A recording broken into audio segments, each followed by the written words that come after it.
Você provavelmente já ouviu falar do garimpo. Aquela prática econômica que busca extrair recursos minerais, como por exemplo o ouro, da terra ou dos cursos da água, por meio manual ou maquinário. Ele já deve ter aparecido em formato de notícia pela sua TV, pela tela do seu celular ou até mesmo em uma folha de jornal. Famoso por ser um dos destruidores da Amazônia e grande problema para muitos povos indígenas. As manchetes e vídeos que levam seu nome podem atingir as pessoas de diferentes formas, mas será que você verdadeiramente já parou para pensar do outro lado da câmera? Para entendermos de forma mais profunda como esse problema se aflora, podemos passar por 3 aspectos básicos: natureza, cultura cotidiana e qualidade de vida. Iremos analisá-los mais de perto, começando pela natureza. Vamos ver esse processo por um olhar mais químico. O garimpo ilegal usa como base o mercúrio, um metal pesado altamente tóxico para os seres vivos. Então, para entender como funciona essa atividade tão nociva, vamos primeiro aprender as propriedades do mercúrio, o elemento de símbolo Hg da tabela periódica. O mercúrio metálico é sem carga, sendo utilizado no garimpo. Já o inorgânico, ou iônico, representado por Hg+2, é de carga positiva e é encontrado na natureza após o descarte inapropriado do material. Por fim, o metilmercúrio, representado por CH3Hg, e o mais perigoso para os seres vivos. Advém de uma reação com bactérias presentes na água e entra nas cadeias alimentares. Agora, sobre a preparação do concentrado, que é a mistura que contém o minério extraído junto às impurezas. Com a ajuda de máquinas, o solo superficial é retirado e a região que pode conter ouro é transportada para caixas concentradoras. Depois, ocorre a formação da amálgama, na qual o mercúrio metálico é adicionado ao concentrado, junto de detergente ou cloreto de sódio, para remover impurezas que podem causar mau funcionamento ao amálgama. Na próxima etapa, tem a separação do excesso do mercúrio, que é retirado do amálgama por meio de panos e seringas. Nisso, cerca de 80% do mercúrio utilizado é retirado e reciclado. Posteriormente, acontece a decomposição térmica da amálgama, que é submetido a altas temperaturas, causando a evaporação do mercúrio e deixando apenas o ouro. Os 2 a 8% restantes são removidos posteriormente por sublimação durante o processo de purificação final do produto. Como deve ser de conhecimento geral, a atividade causa grande impacto no meio ambiente e no corpo humano. Isso acontece por conta dos restos despejados no solo ou na água e do espalhamento do mercúrio enquanto no estado gasoso. No caso do solo, o mercúrio se acumula, adquirindo sua forma inorgânica, contaminando alimentos e plantas em regiões próximas e lançando o mercúrio na água por escoamento ou erosão. Paralelamente, na água, ele adquire sua forma de metilmercúrio e é ingerido por animais marinhos que serão consumidos pelos humanos. Já pelo ar, o vapor é emitido na etapa de decomposição e se alastra, podendo durar meses e até anos na atmosfera. Apesar de ter boa parte inalada pelos próprios garimpeiros, trazendo diversos problemas na saúde, além de se condensar em superfície de plantas ou sobre rios. Sobre os impactos no corpo humano, há uma consequência principalmente no sistema nervoso central, quando consumidos animais marinhos contaminados pelo metilmercúrio, levando a tremores, perda auditiva, de memória, de visão, irritabilidade, problemas de coordenação, comprometimento cognitivo e motor, dores de cabeça, entre muitos outros, incluindo a própria morte da vítima. Pensando em uma forma de amenizar o problema, foi desenvolvida uma técnica de remoção do mercúrio da água em 2022, uma das formas mais eficazes, podendo remover até 95% dos íons de mercúrio em apenas 1 minuto e 98% em 5 minutos. O carboneto de titânio é um composto químico baseado nos elementos titânio, carbono, oxigênio e hidrogênio, representado pelas cores azul, verde, cinza e vermelho. Possui carga altamente negativa. Os elétrons do titânio e do hidrogênio são atraídos pelo oxigênio e carbono, e é usado em sua forma Max-N. Max-N é uma família de compostos de aspecto praticamente bidimensional, ou seja, os átomos estão alinhados como uma folha de papel. Possuem aproximadamente 1 nanômetro de altura e geralmente são empilhados em 7 camadas para maior eficácia. Para aumentar ainda mais sua eficiência, é realizado o processo de carboxilação, que introduz ácidos carboxílicos ao composto e deixa sua carga ainda mais negativa, adquirindo o nome de carboneto de titânio carboxilado Max-N. A bidimensionalidade combinada com a carga negativa do carboneto de titânio contém os íons de mercúrio por atração. O composto então pode ser utilizado em larga escala para purificar até rios. Sendo assim, o experimento é uma alternativa no processo de combate a futuros danos ambientais. Como podemos observar, o garimpo trouxe diversos prejuízos ecológicos e à saúde de animais e humanos, sendo considerado um dos meios de poluição mais graves, sobretudo na Amazônia. Mas é importante saber que essa atividade não é uma prática recente, e sim uma prática centenária que evidencia o desprezo dos humanos pela natureza e pelos povos desde a época das grandes navegações. Há milênios, os seres humanos seguem em uma procura incessante pelo ouro, um metal precioso cobiçado, um símbolo de riqueza.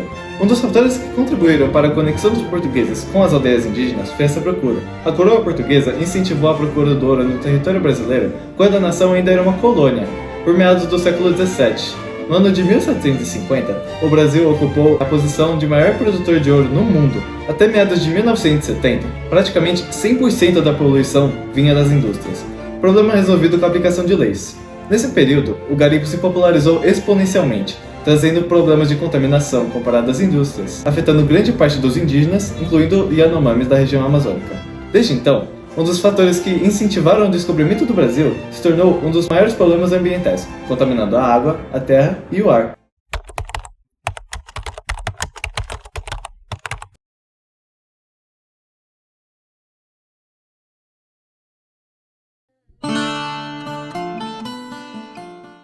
Embora fale sobre o garimpo, essa é a história do descobrimento do Brasil, velha conhecida nossa. Ela que nos foi ensinada na escola e é o que aceitamos como verdade. Só foi recentemente que começamos a olhar de forma mais crítica para essa narrativa.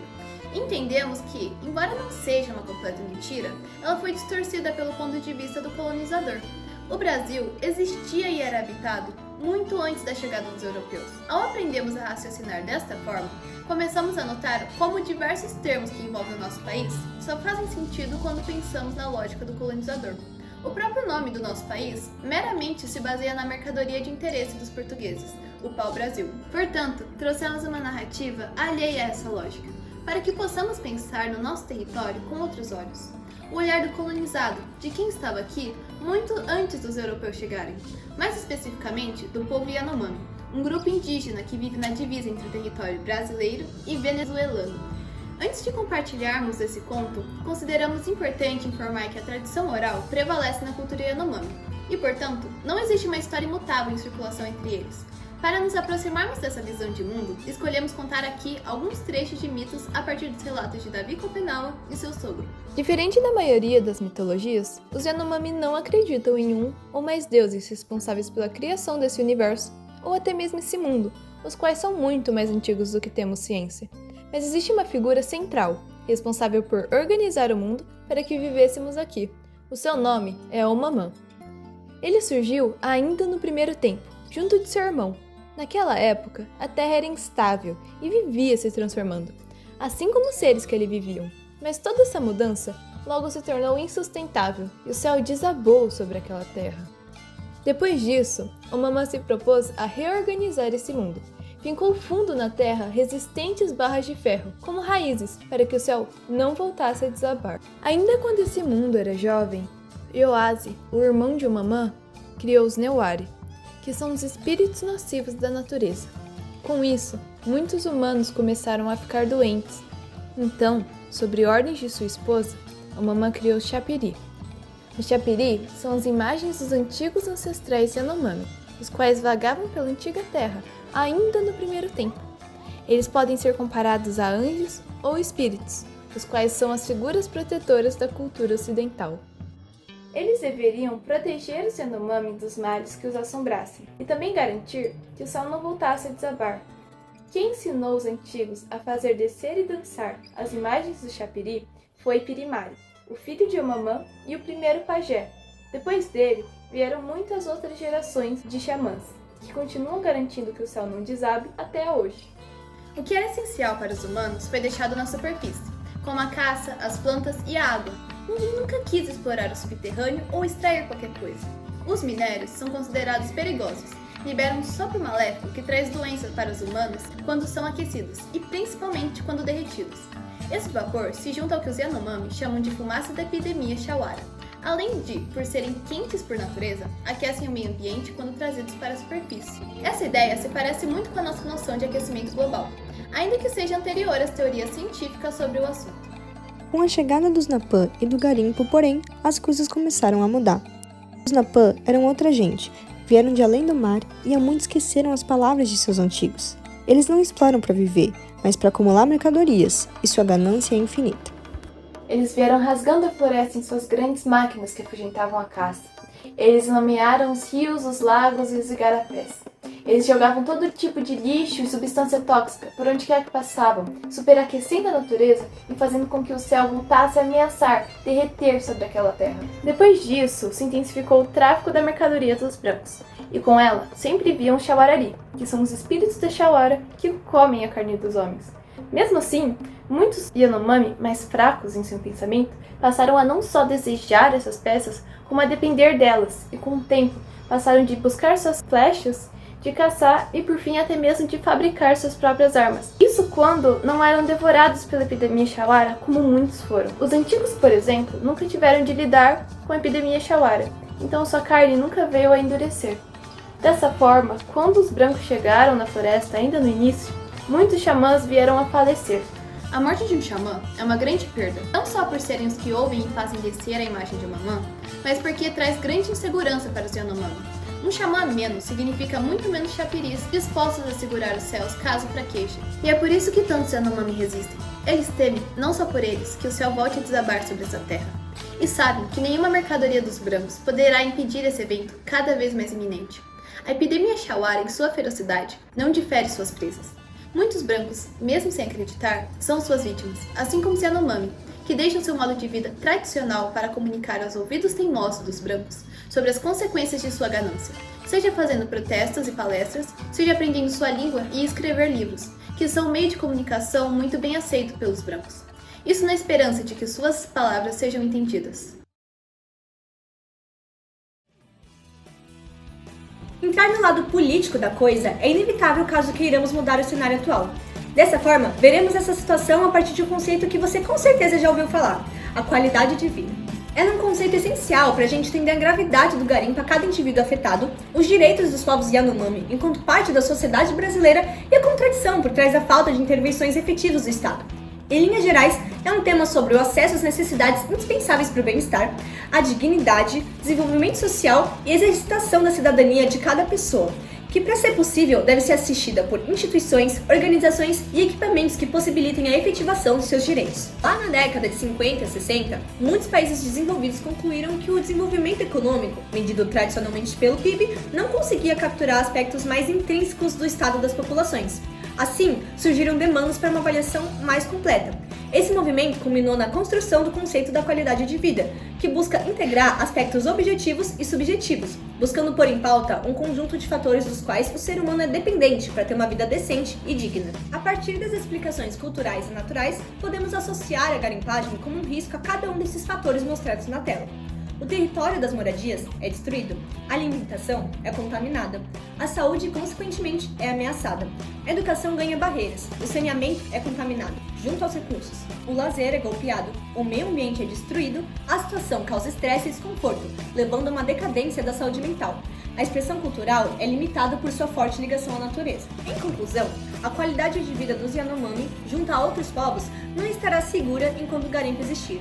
O que é muito grave, já que ela é o mínimo que o ser humano precisa para viver bem e se desenvolver, atrapalhando todas as áreas possíveis de uma vida, ainda mais a de grupos que têm sua rotina tão conectada com o meio ambiente. Ela é tão essencial que seus componentes são classificados como direitos que todo indivíduo tem ao longo da Declaração Universal dos Direitos Humanos. Um exemplo é o artigo 25 e 26. É obrigação aos países membros, incluindo o Brasil, garanti-los. Entender sobre a indispensabilidade da qualidade de vida e o papel do Estado sobre isso nos dá suporte para cobrá-lo e colocar ações efetivas no combate ao garimpo ilegal. O artigo 225 da Carta Magna consta o Estado como obrigado a promover políticas eficazes que preservem a natureza de forma que a qualidade de vida seja garantida a todos. Inclusive, nós recomendamos a leitura completa dele, que só demonstra quão específicas são as exigências que não estão sendo devidamente atendidas e o quão contraditório está o poder público considerando a situação atual. A voz pública é essencial no processo de exigir uma mudança quanto a isso. A função do governo é impedir que tudo o que foi tratado nesse vídeo aconteça, mas já que não é cumprida, cabe a cada um de nós pressioná-lo. Isso é necessário não só para o combate à desumanização dos Yanomami e outros povos afetados, mas também para a vida de qualquer habitante desse país, bem como desse planeta, ameaçado todo dia por brutalidades como o garimpo. Por isso, se convide e convide a sua convivência a prestar atenção no envolvimento do seu candidato municipal, estadual, federal com essas pautas na hora de votar. Entrar em contato com seus representantes e os cobrar, divulgar as informações acerca disso nas redes sociais, participar de manifestações, petições e organizações e fazer o que for possível para promover um futuro melhor.